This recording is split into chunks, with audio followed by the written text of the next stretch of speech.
Hey, everybody. Welcome to another Playful Humans podcast. I'm your host, Mike Montague, and my guest this week is the founder of an outdoor adventure company for kids, and his name is Matthew Brown. He's right there.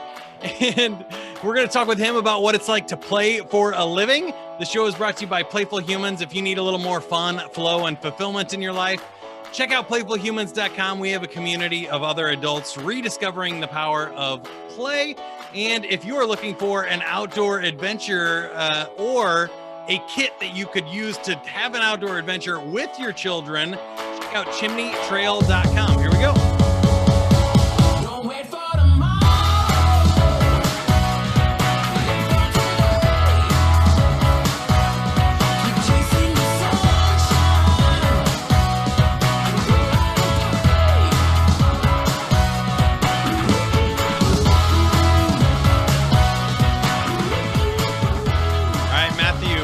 Welcome to the podcast. We like to start out with the joke of the week. The joke of the week is brought to you by anti-gravity. I was reading a book about anti-gravity. It's impossible to put down. All right. Do you have a joke of the week for us? Yeah, man. I always like the one about why do seagulls fly over the ocean? I don't know.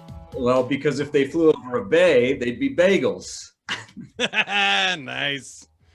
I love a good pun. Did you hear about the restaurant on the moon? No, I didn't. Great food, but no atmosphere. All right. Good. You can explore those. I highly recommend the joke of the week for children. You'll get a much better response there. And speaking of which, you have a business aimed towards children as well. So tell us about Chimney Trail and how it started with the outdoor adventures. And then I really want to hear about these new kits that you have, because it sounds super cool to be able to set up your own adventure. Yeah, Mike, first of all, thanks for having me. I really appreciate the invite. So not long ago, I was the captain of one of our Navy's warships in San Diego.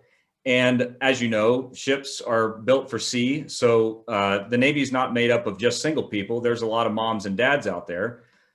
So I realized quite quickly that we needed a resource that parents could use to sort of build resilience in their children and make them ready for that, deployment related separation. So we started Chimney Trail after I turned over command and got off active duty. So we partnered with experts at Stanford University and the University of South Dakota and a whole bunch of other experts within the Department of Defense. Cool. And we just asked them, hey, how can we support, children? And Chimney Trail is sort of the result of that. And we've been growing ever since. So how did it start? I think we've all kind of seen like the outdoor adventure type team building events and things like that. Are we talking about that? And what do you do with kids specifically? What is it? Or I guess pre-COVID, what did it look like where you're getting kids together for a weekend, a day? What does it look like? And what do you do out there? So this is really interesting, actually. So it seems pretty pedestrian. Like, well, of course, kids should play. But here's sort of the clinical element to it. We started in on this adventuring outdoors for a very specific reason. Of course, we love the outdoors, so that probably is good enough reason. But there was a clinical reason.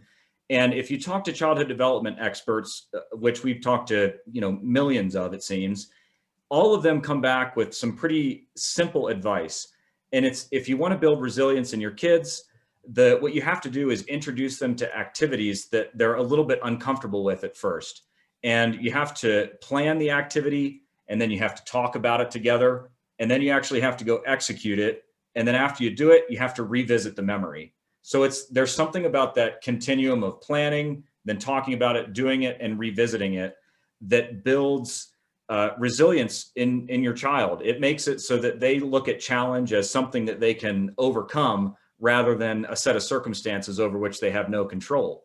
So that's how we ended up with outside, because if you play in the outdoors and you adventure, you kind of have to plan it. You can't fake it. You got to really pay attention to what you're doing. Yeah, I think that's good. And then there's also just, the physical elements. Like kids get enough screen time. If you turn this into an app or a game, you're not really building any skills that they wouldn't have already at that point.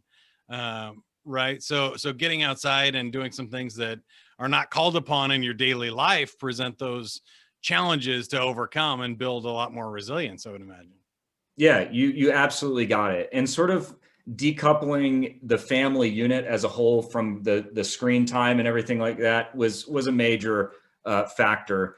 Uh, you know, I didn't even mention that, but it is sort of like one of the foundational elements is making sure that you're just not absorbed into, you know, applications and media content on a screen all day, but instead it's a very like wholesome experience, but nevertheless challenging, and you can learn and grow from it. Yeah. So what do those typically look like? Are they regular challenges and stuff, or are they a one-off event? And then let's start there. Yeah. Yeah. So these are for moms and dads, or if you don't have a mom or a dad in the picture, you know, whoever the grown up is in your life that is, you know, helping to raise you, whether it's aunts, uncles, friends, grandparents, whoever. The idea behind it is that these activities are for those people to do with the kids. So it's not like you're getting a bunch of kids together like you might on a soccer field or something like that. This is very specifically for the people that are kind of together raising the kids, to do that with them. And there's an important element of following the curriculum to what we present, because there's a lot of parents that maybe they didn't grow up in in an outdoorsy family, and there's like an intimidation factor there. And what Chimney Trail does is it essentially removes that intimidation factor, because it gives you, you know, step-by-step instructions on how to do, you know, some of them are quite easy, like build a fort out of couch cushions, you know, like they don't need to be grand necessarily. You just have to kind of do them and go through that process of planning, talking about it, doing it, and revisiting the memory. So, yeah. Yeah, that's fun. I love that point about that. I think sometimes, right, I did scouts and was an Eagle Scout and stuff. So I love the outdoor trips and the once a month, you know, camping stuff that we did growing up. But there is an element of the parents like shipping them off to scout camp or something, and we'll pick you up in 10 days or something, and not as much being involved in doing it together. I love that part of it. And it makes it a lot more flexible. Then you can do it anytime on any schedule, and it doesn't have to be that one weekend, you know, and if it's raining that Saturday, then it's all the whole thing's miserable for everybody, right? You can be a lot more flexible if they're pre-planned activities like that. That's a huge part of it. And the other piece is that, you know, the company was essentially born of this need in our military communities, but in our research we found out that it was just needed everywhere. Like we talked to busy corporate types, we talked to first responders, even professional athletes, and all of them were saying, hey, yeah, we really need something. And one of the elements of it that they really wanted was mobility, just like you mentioned. So, you know, if you're in a military family, or if, you know, you move frequently, you might not be able to do like a scout troop or something like that. But you know, you could partner up with Chimney Trail, and wherever it is that you go, you know, we'll be there. So it makes it a little bit easier. Yeah. I think that's a cool part of it too. And it also, you hit one of my favorite subjects. The reason I'm doing Playful Humans is because I think adults need this too. And it's amazing to me how so much we're like, yeah, kids need to get out and move and get away from the screens. And you're like, so you can check your phone, mom or dad? Like, come on here. Right? Like, why don't you get out there with them and go play hide and go seek outside, or build a fort, or do something cool. So I love that. And you have some packages at chimneytrail.com, subscription box where people can get some of these cool activities to do together. And if they're having trouble coming up with something, that's great, easy, no brainer ways to give you an excuse of time to go do it. Right. Yeah. I mean, and that is sort of, what you just mentioned there is a derivative of our response to the COVID pandemic. So initially, we were just putting up activities on our website, and parents could go and see the activities and do them at their leisure. And we had a little store there, and also some travel opportunities. But then when COVID hit, we said, hey, you know, parents still want to do these things, but they might not be able to go to the store to pick up whatever it is that they need, or, you know, there was just a lot of challenges that were introduced. So we decided that we were going to take what was online and turn it into books. and then package that book up with gear that we use ourselves, that we know and love, and we package it together, and the gear that is in the box supports the activities that are in the book, and then we ship it to you once a season. And we've been having a lot of fun so far. Everybody seems to really love it.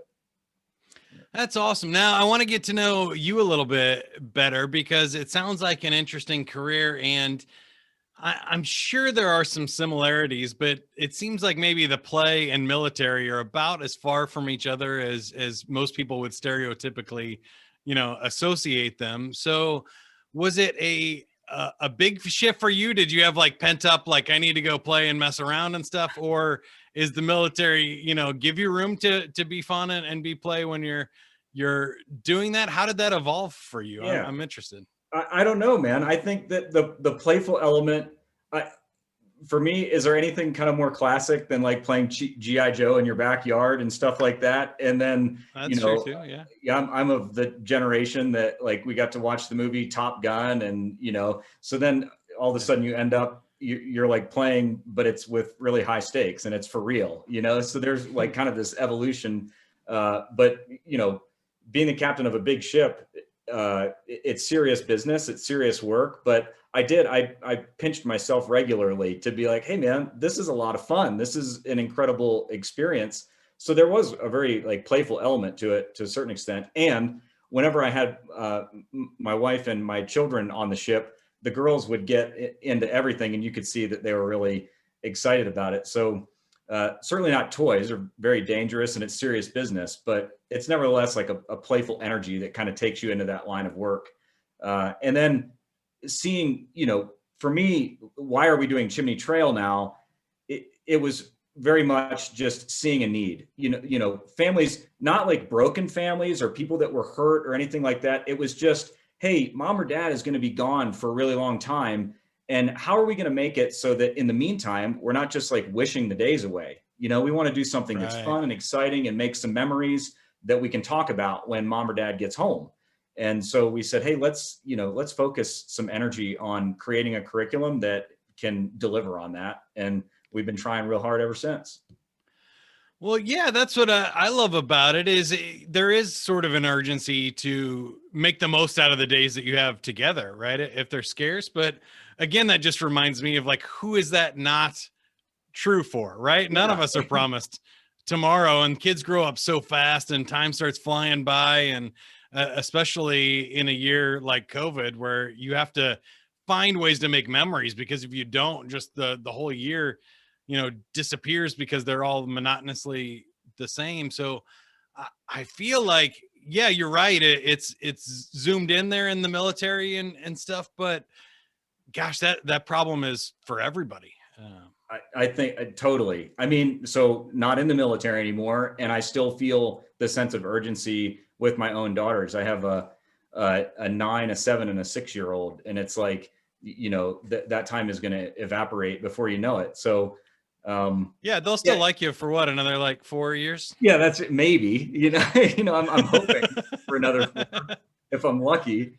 But I think it also, it's like one of those things as a parent, sometimes you have to take stock, how am I doing? They're growing so fast that I have to check in occasionally. And am I doing an okay job as a parent? And my wife and I always joke when her name is Jen, by the way, so I can call her Jen.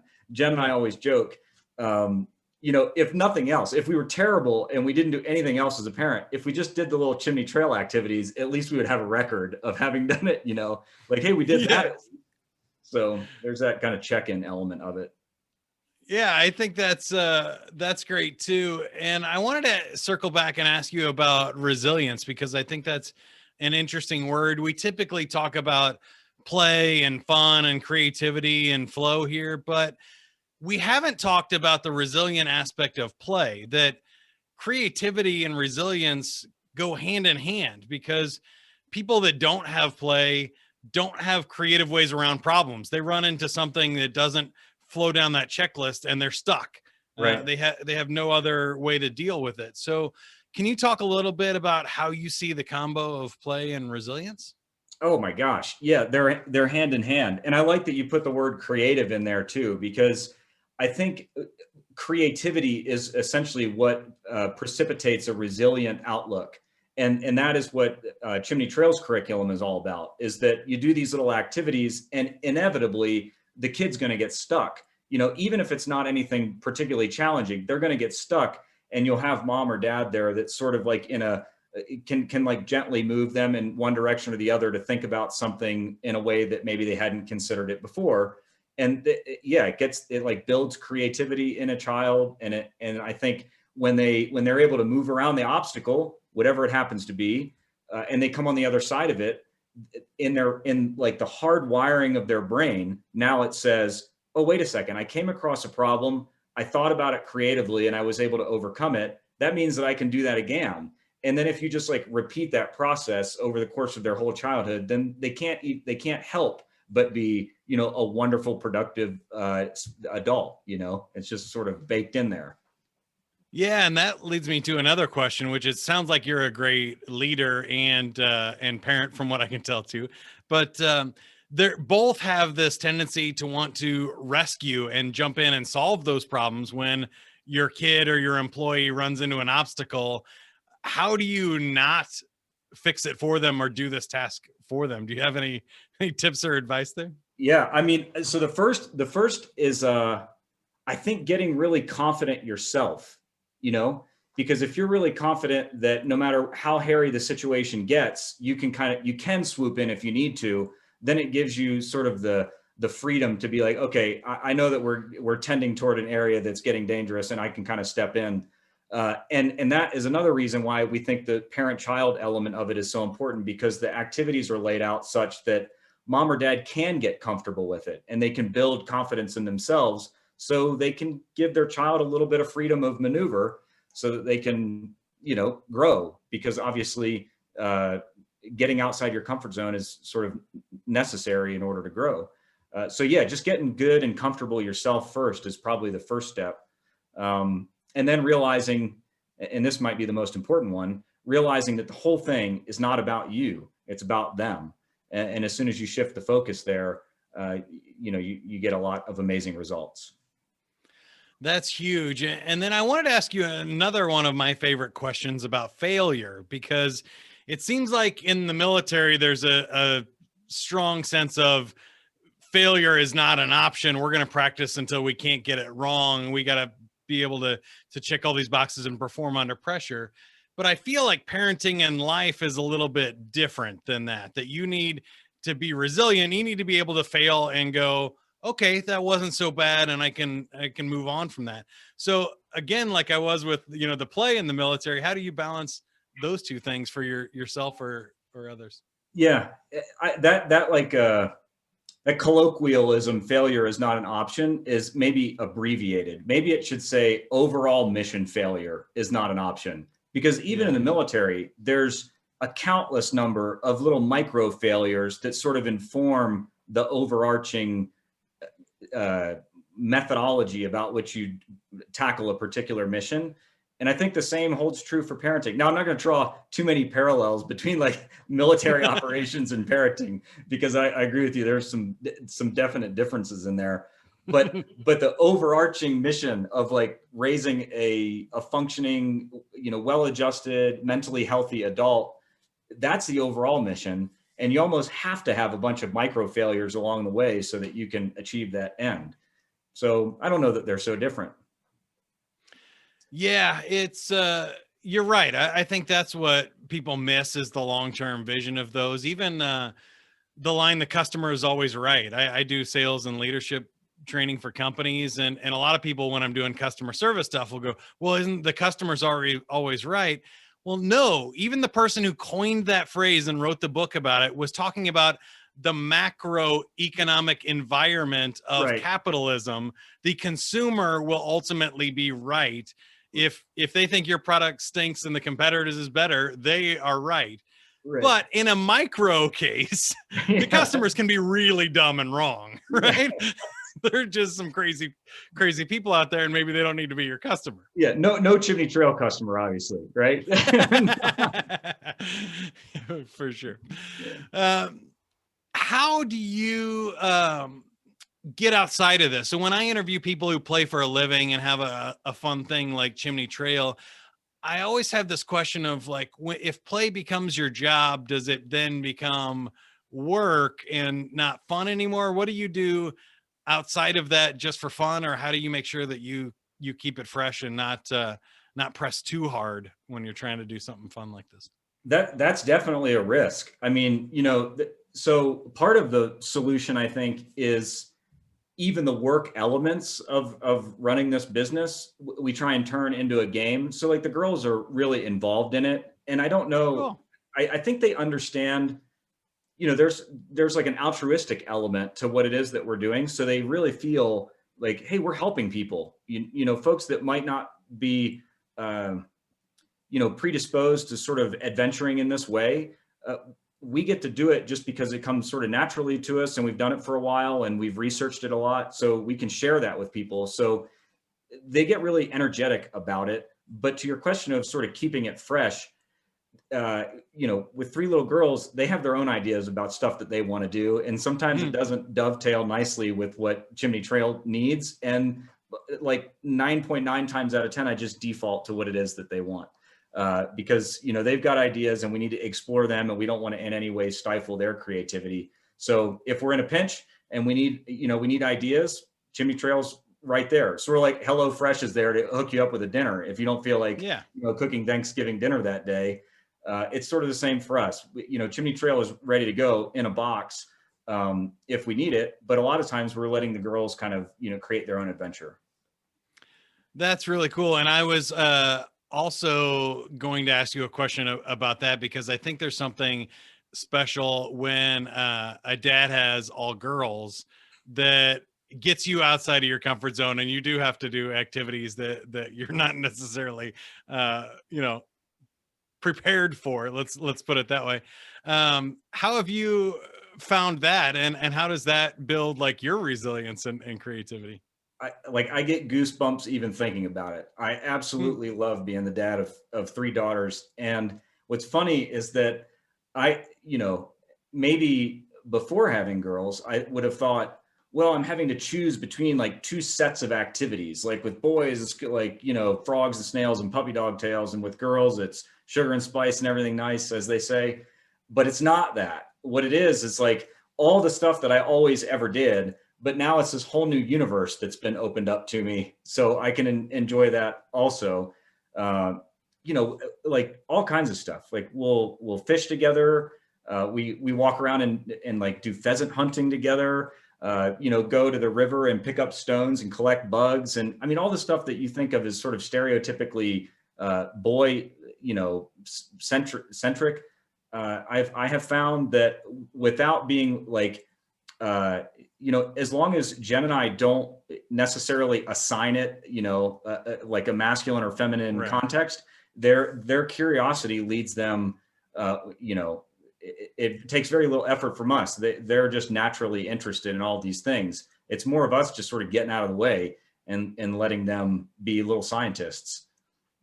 Yeah, that's cool. And I'm sure it goes the other way too, right? Because I have 7 nieces and 1 nephew at the moment, and another nephew coming I'm super excited about. But I've had to do my share of Pretty Princess and tiaras and stuff too, right? Yeah, definitely. Yep, that's what I mean by the whole other universe is open to me. So yeah, we got tea parties and all of the good stuff.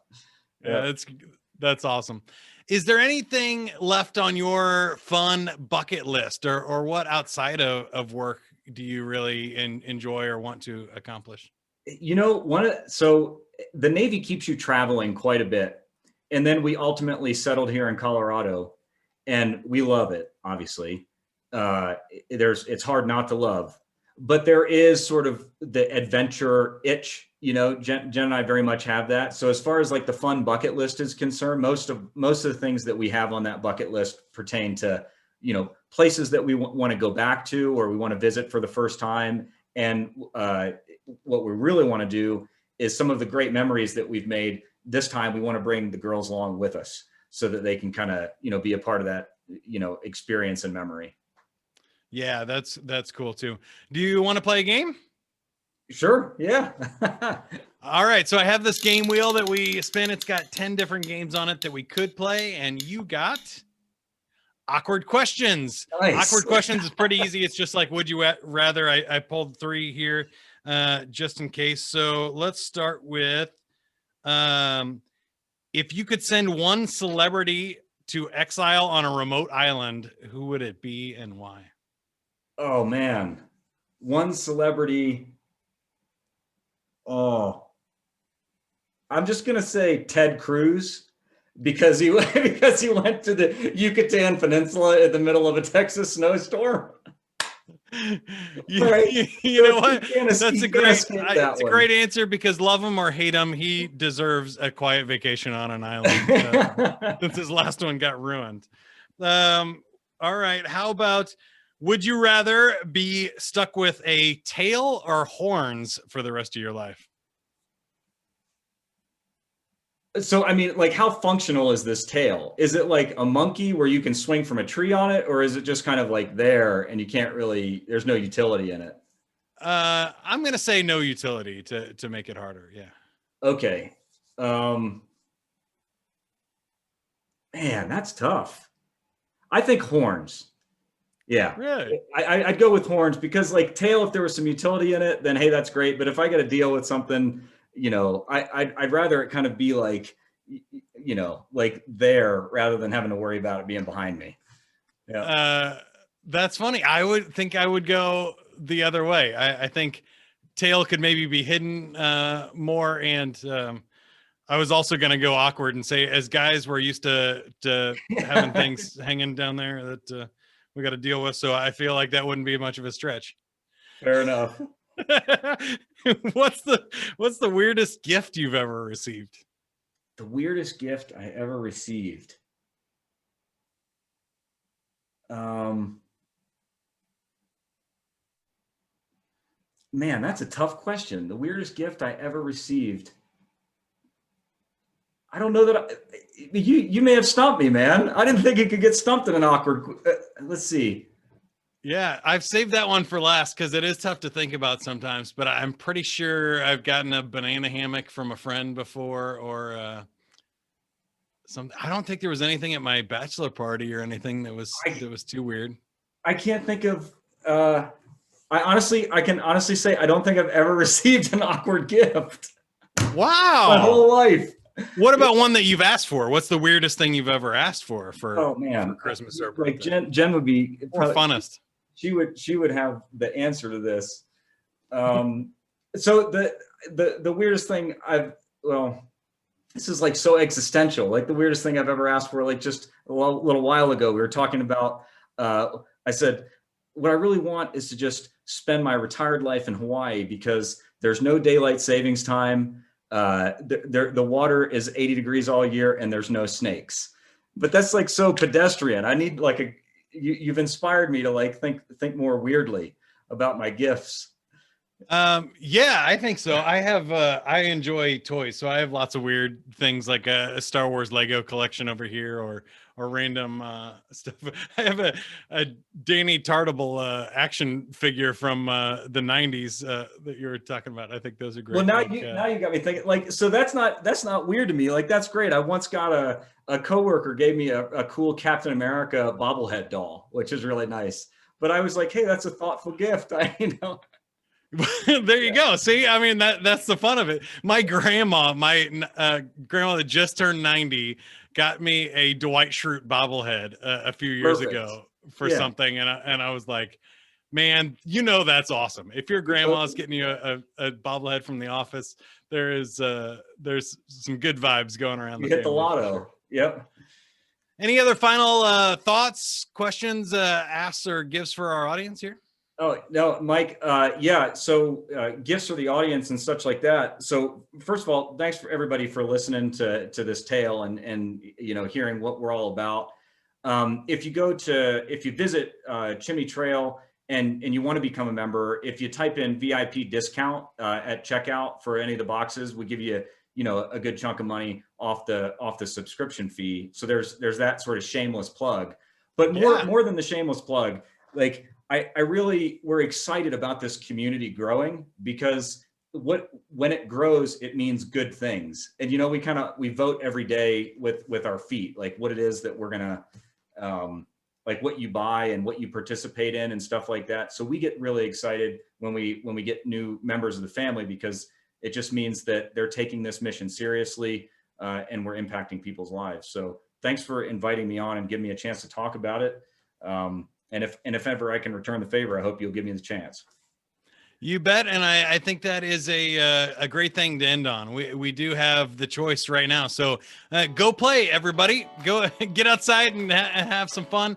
And check out chimneytrail.com. That's Matthew Brown, founder of the outdoor adventure company Chimney Trail. I'm Mike Montague with Playful Humans, where we help the burned out and bored become energized, engaged, and empowered to have more fun and rediscover the power of play in your life. Subscribe to the podcast, give us a thumbs up, like, share it, and join the community at playfulhumans.com. Meet some other adults that are having fun and enjoying life. Go play. Don't wait for tomorrow. Live for today. Keep on chasing the sunshine.